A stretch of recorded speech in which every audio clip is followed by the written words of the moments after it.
கிறிஸ்துவிலே மிகவும் பிரியமானவர்களே, 7/12/2025 உங்களை சந்திப்பதிலே மகிழ்ச்சி அடைகிறேன். வாருங்கள், ஒரு நிமிடம் நாம் ஜெபிப்போம். அன்பு தகப்பனே, இன்றைக்கு அவருடைய பாதுகாப்புக்காய் ஜெபிக்கும்படி என் தேவனுடைய சமூகத்தில் வருகிறேன். என் தேவனுடைய நிறைவும் அன்பும் ஆசீர்வாதம் முழுவதும் என்னுடைய வாழ்க்கையிலிருந்து செயல்படும்படி நீ செய்தலும்படியாக ஜெபிக்கிறேன். எல்லா பொல்லாப்பு நாசமோச வேலைக்கும் விலைக்கு நீங்கள் பாதுகாத்துக் கொள்ளுங்கப்பா. உடைய அன்பின் பிரசனம் இவரோடு இருந்து செயல்படுவதாக, உடைய நிறைவானது இவருடைய வாழ்க்கையிலிருந்து சகலத்தையுமே கொண்டு வந்து தரும்படியாக நீர் செய்தலும்படியாக ஜெபிக்கிறேனப்பா.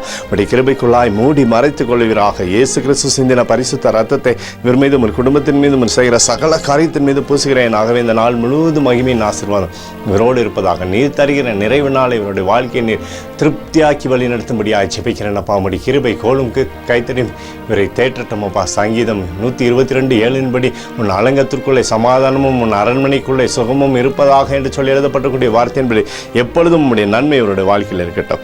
இயேசுவின் நாமத்திலே ஒப்புக்கொண்டு ஜெபிக்கிறேன் நல்ல பிதாவே, ஆமென். பிரியமான ஜெப பங்காளரே, ஒரு நிமிடம் நம்ம இந்திய தேசத்திற்காகவும் ஜெபிப்போம். அன்பு தகப்பனே, 7/12/2025 இந்திய தேசத்திற்காக ஜெபிக்கும்படியாக உடைய சமூகத்தில் வருகிறேன். தேசத்தை உடைய நன்மை நாளை நீர் திருப்தியாக்குவீராக. உடைய கோலும் கைத்தடியும் தேசத்தை தேற்றட்டும். உடைய அன்பின் அபிஷேகம் தேசத்திலிருந்து செயல்படும்படி நீர் செய்தலும்படியாக ஜெபிக்கிறேன். உடைய கிருபைக்குள்ளாய் தேசத்தை நீர் மூடி மறைத்துக் கொள்ளுங்கப்பா. உடைய சமாதானத்தின் ஆவியானவர் தேசத்திலிருந்து அற்புதத்தை செய்யட்டும். தீமைகள் அணுகாதபடி வேலி அடைப்பீராக. எங்களுக்காக அடித்து நொறுக்கப்பட்டிருக்கூடிய இயேசு கிறிஸ்துவ அவர் சிந்தனை விலையேறப்பட்ட ரத்தத்தை வைத்து ஒப்புக் கொடுக்கிறோம். அத்தோடு இந்திய தேசத்தில் எழுப்புதலை தரும்படி ஜெபிக்கிறேன். எழுப்புதலை தருவீராக, எழுப்புதலை தருவீராக, எழுப்புதலை தருவீராக. எழுப்புதலை எங்கள் கண்கள் பார்க்கும்படி நீர் ஆசீர்வதிக்கும்படி ஜெபிக்கிறேன். நேற்று மீண்டும் என்று மாறாதவராகிய இயேசுவின் நாமத்திலே ஒப்புக்கொண்டு ஜெபிக்கிறேன் நல்ல பிதாவே, ஆமென்.